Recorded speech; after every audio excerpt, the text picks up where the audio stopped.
नामयि परम आराध्यतम श्रील गुरुदेव नित्य लीला प्रविष्टोम विष्णुपाद परमहंस परिव्राजकाचार्य अष्टोत्तर शतश्री श्रीमद् श्रील भक्ति वल्लभ तीर्थ गोस्वामी महाराज जी के अभय चरण में असंख्य कोटि साष्टांग दंडवत प्रणाम करते हुए उनकी अहेतु की कृपा प्रार्थना करता हूँ।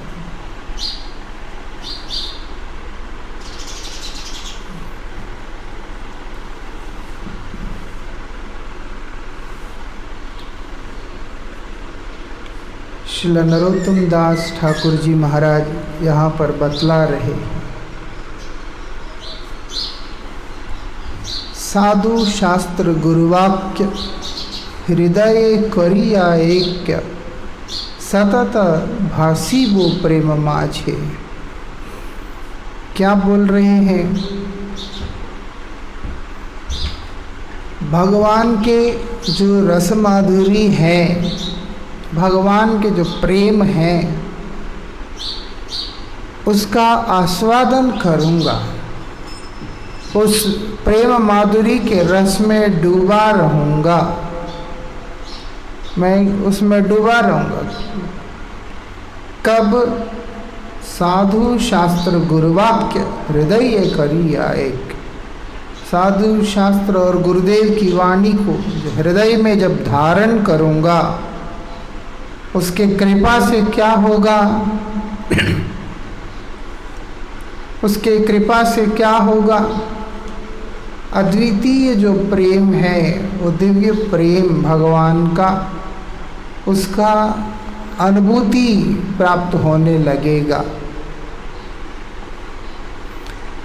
इसीलिए वो प्रेम, भगवत प्रेम, उसका माधुर्य को प्राप्त करके जो साधक है, जो भक्त है, वो प्रेमी जो है, उसका जीवन धन्य हो जाएगा। इसलिए मैं अपने जीवन को धन्य करने के लिए साधु शास्त्र गुरुवाक्य को हृदय में धारण करके रखूँगा। क्यों? क्योंकि तीनों का एक ही वाक्य होता है। ऐसा नहीं कि शास्त्र एक कहता है, गुरुदेव एक कहते हैं और साधु एक कहता है। इसीलिए यहाँ पर बता दिया। क्या बोल रहे हैं? कई बार अगर हमें अनुभव होता है, वो तो हमारे ना समझपने के कारण होता है। नहीं तो गुरुदेव का कोई भी उपदेश, शुद्ध भक्त का कोई भी उपदेश, सदशास्त्र का कोई भी उपदेश भगवत प्रेम से विहीन हो ही नहीं सकता। यही विशेषता है। तो केवल हमें प्रेम प्रदान करने के लिए ही उपदेश प्रदान करते हैं। इसलिए साधु शास्त्र और गुरुदेव के वाक्य वो हम लोगों को क्या करेगा? कृष्ण प्रेम की अनुकूलता प्रदान करेंगे। कृष्ण प्रेम की अनुकूलता प्रदान करेंगे, उसी के अनुरूप भजन का उपदेश देंगे।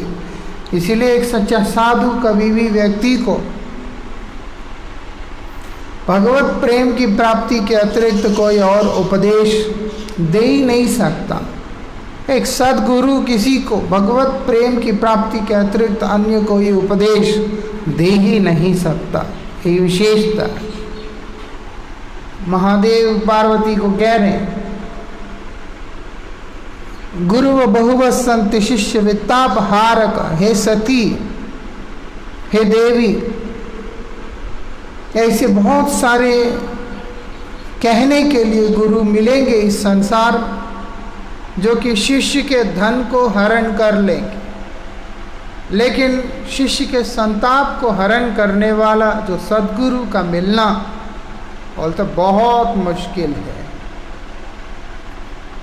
इसीलिए इस चीज़ को समझना होगा सारे तो गुरु है। बोले नहीं, बोले गुरुदेव वो हैं जो कि शास्त्र वाक्य हम लोगों को आचरण करते हुए सिखाए। सिर्फ ऐसा नहीं कि मुख से बोलता है, आचरण करते हुए हम लोगों को शास्त्र की वाणी सिखलाता है। ऐसा इतना ही नहीं, साधु भी वही है जो कि शास्त्रीय आचरण को लेकर के चलता है। इसलिए तीनों के जो वाक्य अथवा तीनों में से विशेष रूप से जो गुरुवाक्य है उसकी प्राधान्यता यहाँ पर बतलाया गया है, क्योंकि गुरुदेव के उपदेश का पालन करने पर शास्त्र का भी पालन होता है, साधु वाक्य का भी पालन हो जाता है। ऐसा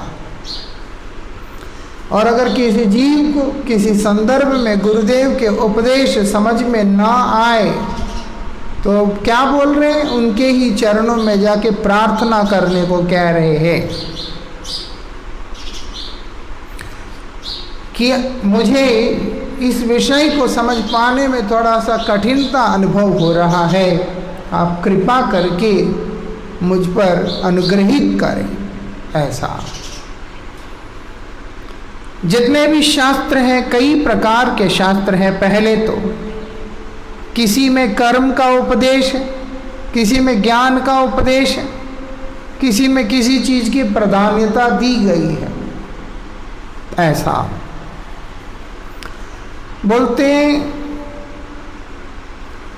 जहां पर भक्ति के विषय में वर्णन हुआ जिन शास्त्रों में, उसमें भी भगवत प्राप्ति के अनेक प्रकार के उपाय भी बतलाए गए हैं।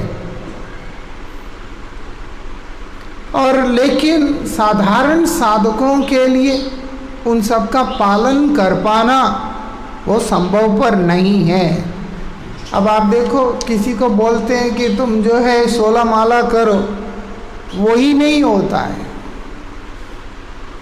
16 माला करो यही उन लोगों को होता नहीं है, बड़ा कठिन लगता है। बोलते 16 माला, पूरा दिन के अंदर कितना समय होता है, 16 माला करने में 1.5 घंटा लगता है।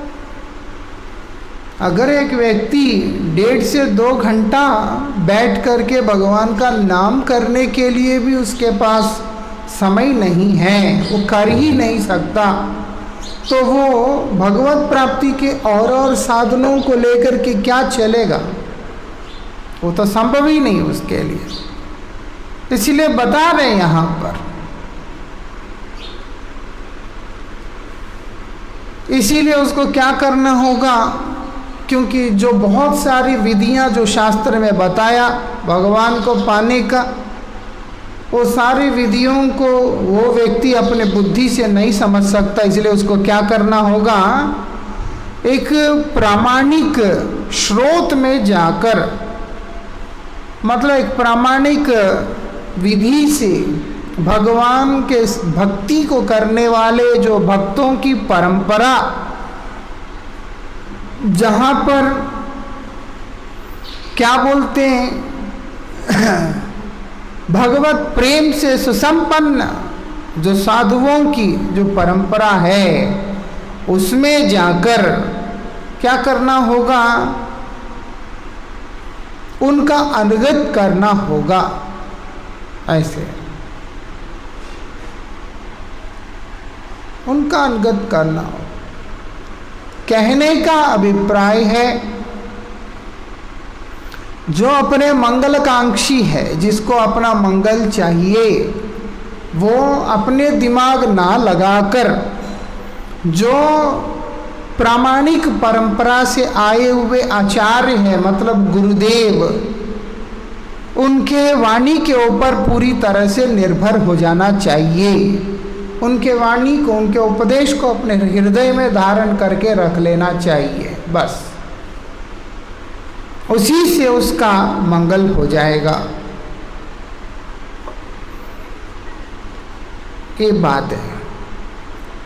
जो कर्म की शिक्षा देता है, ज्ञान की शिक्षा देता है, तप त्याग योग यज्ञ आदि की शिक्षा देता है, उनकी बात नहीं हो रहा है। वो लोग सब वास्तविकता में आत्मकल्याण के कामुक होते हैं, लेकिन भक्त आत्मकल्याण नहीं चाहता है। भक्त भगवान के प्रेम चाहता है, भगवत सेवा चाहता है। मेरा मंगल हो ना हो, मैं आपकी सेवा में डूबा रहूं, ऐसा। क्योंकि सेव्य वस्तु की सेवा तभी संभव पर है जब व्यक्ति आत्मानुभूति को प्राप्त कर लेता है। लेकिन सेवा में बाकी सारी अनुभूतियां अनुषंगिक हो जाती है, उसमें प्राधान्यता उनका नहीं रहता है, ऐसा।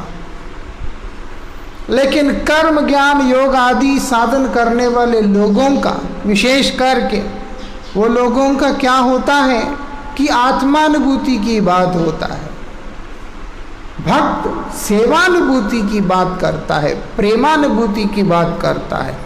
इसलिए बोलते हैं ऐसे जो प्रेमिक, जो भक्त हैं, उन लोगों के अनुगत में हम लोगों को क्या करना चाहिए? उस साधना को ग्रहण करनी चाहिए, क्योंकि हमारी मंगल उसी में है बस, और किसी में है ही नहीं, ऐसा बताया जा रहा है। इसीलिए बोलते हैं साधु शास्त्र गुरुवाक्य हृदय करिया एक। कोई भी साधु कुछ भी कह देगा, और कोई भी व्यक्ति किसी के पास भी जाके कुछ भी सीख लेंगे, कोई भी किताब पढ़ लेंगे, ऐसा नहीं। जहाँ पर साधु वाक्य, शास्त्र वाक्य, गुरुवाक्य एक होना चाहिए, और वो एक भी प्रेम प्रदान करने वाला होना चाहिए, ऐसा। जहाँ पर कृष्णेंद्रिय प्रीति, जहाँ पर उद्देश्य होना चाहिए कि मेरा साधना का पीछे उद्देश्य जागतिक लाभ नहीं है, मेरी साधना का उद्देश्य स्वर्ग आदि की प्राप्ति नहीं है, मेरे साधना का उद्देश्य सामीप्य, सारिष्ट, सालोक्य आदि मोक्ष की प्राप्ति नहीं है, तो फिर क्या है? भगवान की प्रसन्नता, भगवान का प्रीति, वही मेरे लिए सर्वोपरि है, सबसे ऊपर, और कुछ है ही नहीं, ऐसा। इसीलिए यहाँ पर बताया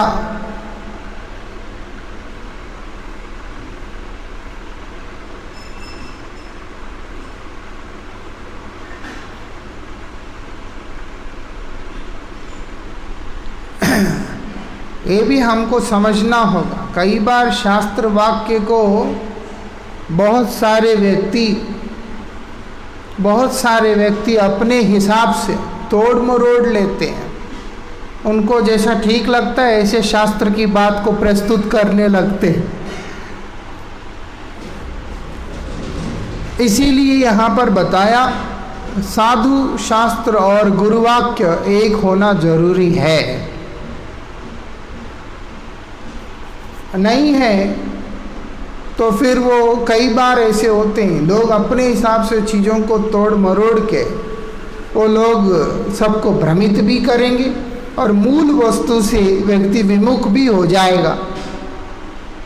वास्तविकता में जो साधु होगा, जो गुरु होगा, वो शास्त्र के विरुद्ध कोई भी शब्द को बोल ही नहीं सकता, उसके हर शब्द शास्त्र के अनुकूल होगा। और दूसरा, साधु का वाणी शास्त्र के अनुकूल होगा और गुरु के अनुकूल होगा। वो साधु ही नहीं है जो शास्त्र विरुद्ध बात करे और गुरु विरुद्ध बात करे, और वो गुरु ही नहीं है जो कि साधु और शास्त्र के विरुद्ध बातें करे। क्योंकि आजकल के समाज के अंदर समय के हिसाब से उपदेशों में भी मिलावट आने लग गया है। इसीलिए हमारे आचार्य ने पहले ही बता दिया कि तीनों एक होना जरूरी है, अथवा तीनों के वाक्य को हृदय में धारण करना जरूरी है, ऐसा। तभी सतत भासी वो प्रेम माझ है, ऐसा। अब ये भी है शास्त्र में जो उपदेश दिया, वो उपदेश जिस प्रकार से जिस क्रम में हमारे जीवन में आया गुरुदेव के माध्यम से, साधु का वाणी भी उसी अनुकूल हमें मिलना जरूरी है। अब हमारे आचार्यों ने जहाँ पर बतलाया कि प्रेम प्राप्ति का जो उपाय है, प्रेम प्राप्ति का जो मार्ग है, वो एक क्रम मार्ग है। इसलिए वर्णाश्रम आदि विधि का पालन करते करते साधन भक्ति को जब हम लोग करेंगे, क्रम से भाव और उसके बाद प्रेम भक्ति को हम लाभ करेंगे। लेकिन कई ऐसे होते हैं जो कि वर्णाश्रम व्यवस्था को धिक्कारते हुए सिद्ध स्वरूप की बातें करते हैं। अब उनके वो उपदेश, गुरुदेव के जो उपदेश हैं, उसके एकदम विरुद्ध हो गया है। इसलिए बोलते हैं ऐसा नहीं होना चाहिए। तीनों का एक ही शिक्षा होना चाहिए। ऐसा क्या बोल रहे हैं यहां पर? साधु वाक्य भी वही ग्रहण करने योग्य है। कोई भी साधु कुछ भी कहेगा हम सुन लेंगे, ऐसा नहीं चलता। वो तो भक्त है जी, हो सकता है, लेकिन गुरुदेव की वाणी के साथ में उसके शिक्षा का कोई मेल नहीं है। ऐसा बहुत सारे लोग होते हैं कि कतई है बोल के कहीं भी जाके सुनने लग जाते हैं। भागवत जी में बताया कि वो हमारी आत्म जागरण की जो वृत्तियां हैं उसको मार देते हैं। जिस प्रकार से जहर मिला हुआ दूध को पीने से कोई भी व्यक्ति हो वो मृत्यु को प्राप्त करेगा ही करेगा, बोलते ठीक उसी प्रकार से जो गुरुवाणी के जो उपदेश है, जो गुरुदेव के उपदेश है, उसके अनुकूल ना हो किसी का उपदेश, वो भी हमारे गुरु भक्ति और गुरुनिष्ठा के ऊपर प्रहार करते हुए हम लोगों को पतित कर देंगे। वो आखिरी में जाके अपने गुरुवाणी के ऊपर, गुरुदेव की शिक्षा के ऊपर विश्वास ही नहीं करेगा वो, तो उसका मंगल कैसे होगा? ऐसा साधु गुरु शास्त्र वाक्य के अंदर एक साधक के लिए सर्वोपरि है तो वो गुरुदेव का उपदेश होता है। ये बात है। इसलिए यहाँ पर बता, साधु का उपदेश भी वही ग्रहणीय है जो मेरे गुरुदेव के उपदेश के अनुकूल है। गुरुजी कुछ कह रहे हैं, वो सामने वाला साधु कुछ कह रहा है, और ये साधक जो है वो कंफ्यूज हो गया अभी, तो उसका परमार्थिक उन्नति में अवरोध आ गया। ऐसा तो जो हो क्या बता रहे, साधु वाक्य वही है, वही ग्रहणीय है जो कि वास्तविकता में गुरुवाक्य और शास्त्र वाक्य के साथ में एक है। वही व्यक्ति ऐसे साधुओं का संग करेगा, ऐसे साधुओं का वाणी को हृदय में धारण करेगा, वही व्यक्ति का परम मंगल होने वाला है। वो क्या है? वो प्रेम के प्रवाह में वो बहने लगेगा, उसमें डूब जाएगा। ऐसा क्या बोलते हैं,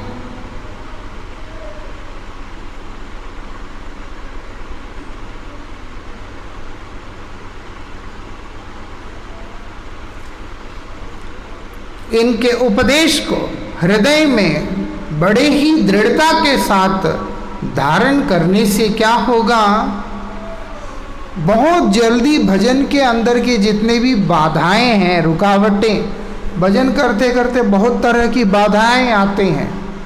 वो वास्तविकता में वो भजन की बाधा नहीं है, हमारी अवस्था के कारण आता है। हम बद्ध हैं, बद्ध होने के कारण हम लोगों को जीवन में कई तरह की बाधाएं प्रकट होते हैं। ये विडंबना है, क्या करें। तो इसीलिए क्या यहाँ पर बताया जा रहा है, जो भजन में आने वाली बाधा, वो सारी बाधाएं दूर होकर क्या होगा, वहाँ पर प्रेम का आविर्भाव होगा। ऐसा भजन में क्या क्या बाधाएं आते हैं। कनक कामिनी प्रतिष्ठा, ये मुख्य बाधाएं हैं। कनक कामिनी प्रतिष्ठा की जो बाधा है वो बड़ा भयंकर होता है, वो हमें भजन करने नहीं देता, अधीर कर देता है। ऐसा तो इसीलिए इनमें भी सबसे ज़्यादा खराब है तो प्रतिष्ठा की वांछा बहुत ज़्यादा खराब है। प्रतिष्ठा दिखती नहीं है लेकिन व्यक्ति को जीवन में आगे बढ़ने भी नहीं देती। उसके बाद प्रतिष्ठा की आशा रखने वाला व्यक्ति वास्तविकता में अभिमानी, अहंकारी हो जाता है। उसके अंदर ईर्ष्या द्वेष सब भर जाते हैं। जितना खराब कनक और कामिनी नहीं है, उससे कई गुना ज़्यादा खराब है प्रतिष्ठा। और प्रतिष्ठा की आशा रखने वाला व्यक्ति से कभी भजन नहीं होगा। उसका भजन भी उसके लिए प्रतिष्ठा का ही उद्देश्य होता है। मैं अगर बढ़िया भजन करूँगा मेरा प्रशंसा करेंगे, मैं अगर बढ़िया बोलूँगा तो मेरा प्रशंसा करेंगे, समझेंगे ज़्यादा ज्ञान है, ज़्यादा भक्ति है, ज़्यादा भावुक है। हर चीज़ प्रतिष्ठा का ही वैसा ही होता। और इतना गंदगी को लेके चलने वाला एक साधक कभी भी भगवत प्रेम को प्राप्त नहीं कर सकता है, भगवत प्रेम नहीं मिल सकता उसको। ऐसा इसीलिए यहाँ पर बोल रहे हैं, क्या बोलते हैं, जब हम लोग इनकी वाणी को हृदय में धारण करके उसके अनुरूप आचरण करने का प्रयास करेंगे। हृदय करिए, ये क्या मतलब, ये नहीं है कि केवल हृदय में धारण करके रखूंगा, आचरण करूंगा उसका। वो जो कह रहे हैं उसी के अनुरूप अपने आचरण को बना करके चलूंगा बस। और उसी के फल स्वरूप में प्रेम की प्राप्ति है। मतलब जितने भी भक्ति के मार्ग में आने वाले तमाम विघ्न होते हैं वो सब ध्वंस होकर, इसीलिए हमारे परमाराध्य परम गुरुपाद पद्म ने श्रील भक्तिदैत माधव गोस्वामी विष्णुपाद जी महाराज जी ने बतलाया अपने अंतिम उपदेश में, कनक कामिनी प्रतिष्ठा भक्ति के अंदर बहुत बड़ी बाधाएं हैं, उनसे बच के रहना है। ऐसा प्रेम का आविर्भाव होगा हमारे जीवन में, और वो भी अलौकिक प्रेम है। और उस प्रेम को प्राप्त किया हुआ व्यक्ति उसका आस्वादन करते हुए अपने जीवन को धन्य करेगा। और वही साधक उस प्रेम को प्राप्त करके निरंतर उस प्रेम के अंदर डूबा हुआ रहेगा। ऐसा क्या बोलते हैं, कर्मी ज्ञानी आदि साधक जो होते हैं वो भक्तिहीन होते हैं, उनमें भगवान के प्रति भक्ति नहीं होता। जो कर्म मार्ग में चलता है, जो ज्ञान मार्ग आदि में चलता है, भगवान श्री कृष्ण का सेवा और श्री कृष्ण की सेवा के द्वारा सुख विधान करने का जो चेष्टा है वही भक्ति है। ऐसा मेरे क्रिया से, जो भी मेरा क्रिया है, जो मैं करूँगा, कार्य जो कुछ भी करूँगा, उससे मेरे प्रभु का, मेरे इष्ट का सेवा हो, वो प्रसन्न हो, वो संतुष्ट हो। यही वास्तविकता में एक भक्त के अंदर का भाव होता है। शास्त्र कहते हैं उसी को भक्ति कहा गया है, और किसी चीज को भक्ति है नहीं। कर्मी ज्ञानी क्या करते हैं? आत्म सुख का खोज करते रहते हैं। कर्मी का हृदय में हमेशा रहता है स्वर्ग मिल जाए मुझे और कुछ नहीं चाहिए। और जो ज्ञानी होगा उसके अंदर मुक्ति की कामना रहता है हमेशा, और कोई कामना होता ही नहीं। ज्ञान तो सुलभा मुक्ति। ज्ञान मार्ग का अनुशीलन करते करते एक साधक जो है मोक्ष को प्राप्त करता है, और उनका उद्देश्य भी मोक्ष ही रहता है। और ये लोग क्या करते हैं? स्वर्ग को पाने के लिए, मोक्ष को पाने के लिए भगवान के कथा कीर्तन का आश्रय जरूर ग्रहण करते हैं। कई बार वो लोग कीर्तन करते हैं, कथा करते हैं, श्रवण करते हैं, स्मरण करते हैं, लेकिन उनका उद्देश्य क्या है? मोक्ष पाना है।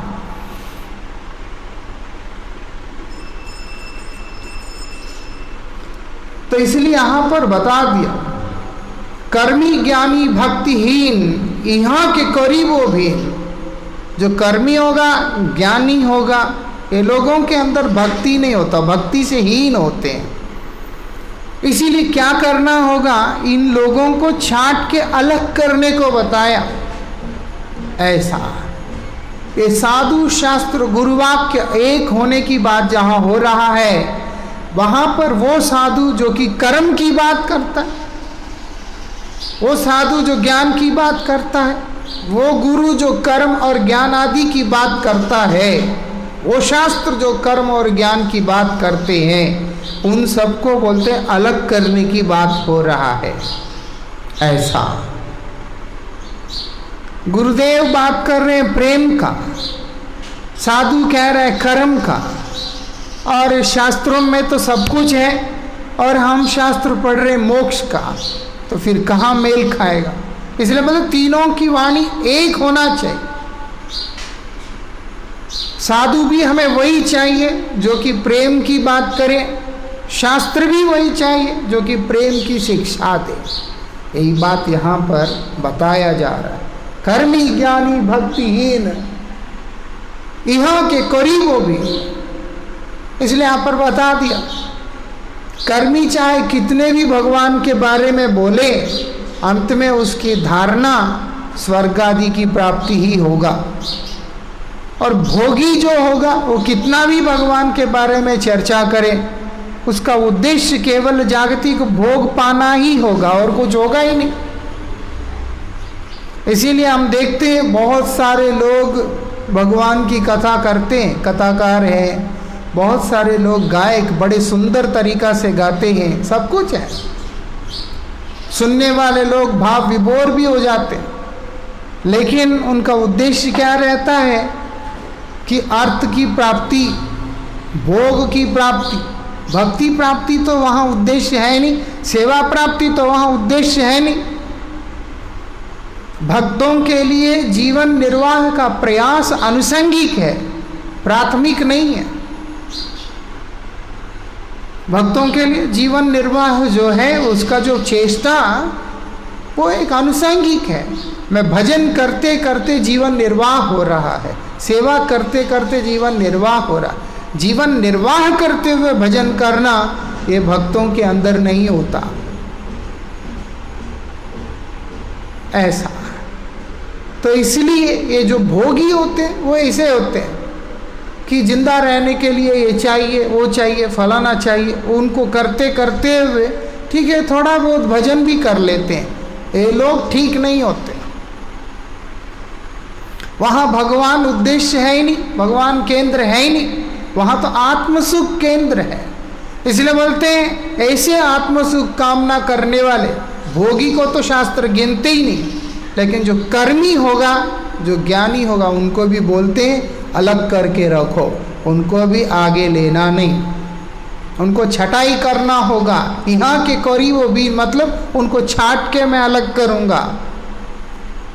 ऐसा वो लोग क्या करते हैं, अपने अपने फल लाभ की आशा से कर्म ज्ञान आदि साधन के लेकर के चलते हैं,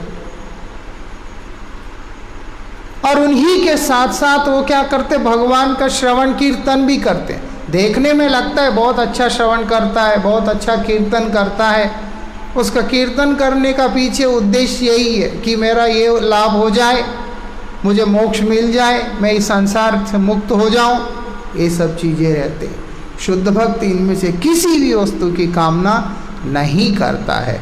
उसका केवल एक इच्छा होता है कि भगवत प्रेम की प्राप्ति हो और उस प्रेम में निरंतर मैं डूबा रहूं। इसके आगे की चर्चा हम लोग कल करेंगे। वांछा कल्पतरुभ्यश्च कृपा सिंधुभ्यश्च पतितानां पावनेभ्यो वैष्णवेभ्यो नमो।